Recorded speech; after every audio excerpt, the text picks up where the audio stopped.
you have to be very far removed from any sort of normal lifestyle to actually live plastic-free. Like, what it actually takes to do that is nearly impossible in our world.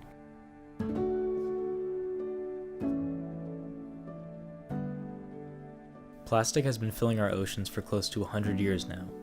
In that time, we have exterminated species, wrecked ecosystems, and left an irreversible stain on our planet. The average plastic, like single-use plastic item is used for an average of 12 minutes, I believe, and it lasts on this planet for hundreds to thousands of years. We're just now realizing the serious deleterious or negative impacts of plastic. It's a ubiquitous problem that's increasing in magnitude. Only 9% of plastic is recycled, and it's becoming accelerated because of the fact that the Chinese aren't buying the plastic from us anymore, and it's piling up here in the U.S. And a lot of it's just going right into the landfills. It's getting much worse, especially with the new policy that China implemented last year, which is the national sword, where they are refusing most of our recycling materials.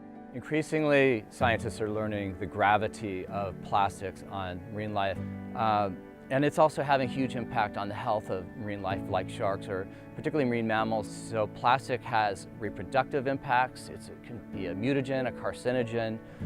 It can choke animals directly. So there are many, many negative impacts of having plastic in the ocean. This problem has only been getting worse as time goes on. The first step is spreading awareness, and one of the most impactful ways to do this is through art. The Monterey Bay Aquarium recognized the urgency of this issue and embarked on a mission to raise awareness by commissioning an art installation in Crissy Field. People come to us for creative ideas and then ask us to execute those creative ideas. The Monterey Bay Aquarium is one of our clients, and they said, hey, what can we do out in the physical world, get their attention and get them talking about the problem of plastic in the ocean?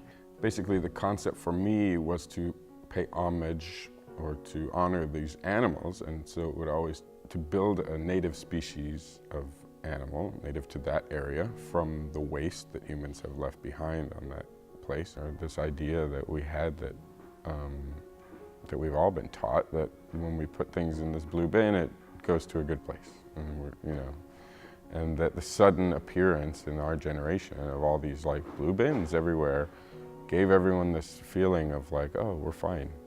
Everything's getting reused. Basically, the Monterey Bay Aquarium had made the decision. They are, aside from being an amazing aquarium, a huge conservancy foundation. And so this was a sort of collaborative vision between them and the ad agency to make a new type of marketing. A couple summers ago, a blue whale, which is an endangered species, washed up on shore at Agate Beach outside of Bolinas. You couldn't even imagine that something that big existed alive.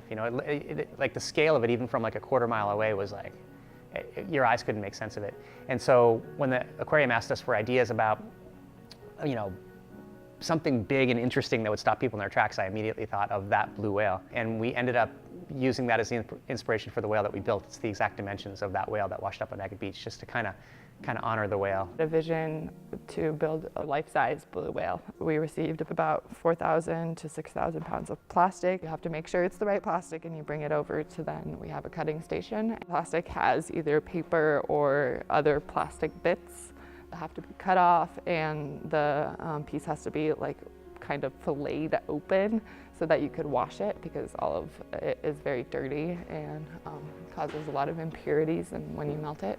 And then go through a shredding process where we augmented a wood chipper to shred all the plastic into like meltable ribbons.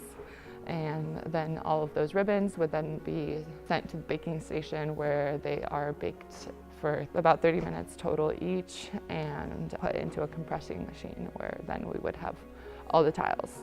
And that's just the processing aspect. So in total, the whale used about 4,000 pounds of plastic.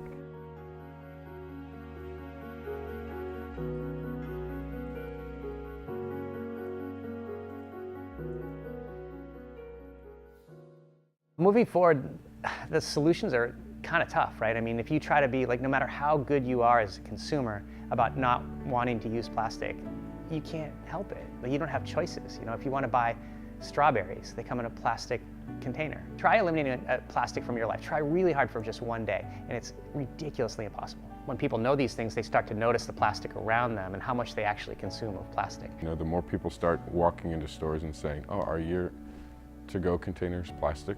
And getting a yes and walking out, you know, the more businesses and restaurants that experience loss of business from providing plastic to their consumers. We have power, and by refusing to buy the plastics, we're gonna cut down on the pollution that it generates.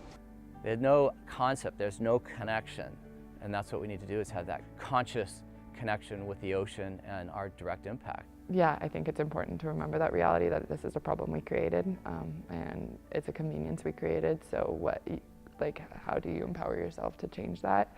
So even though we're not throwing the plastic in the ocean from our shores, we're sending it to places where we don't know what happens to it, right? They could be burning it, which goes in the air and then goes in the ocean. They can be throwing it right in the ocean, or they can be recycling part of it. We don't really know. And that's kind of a problem. I feel like, you know, we really need to take more responsibility for the plastic in our lives and not just think it's fine because we throw it into the blue bin.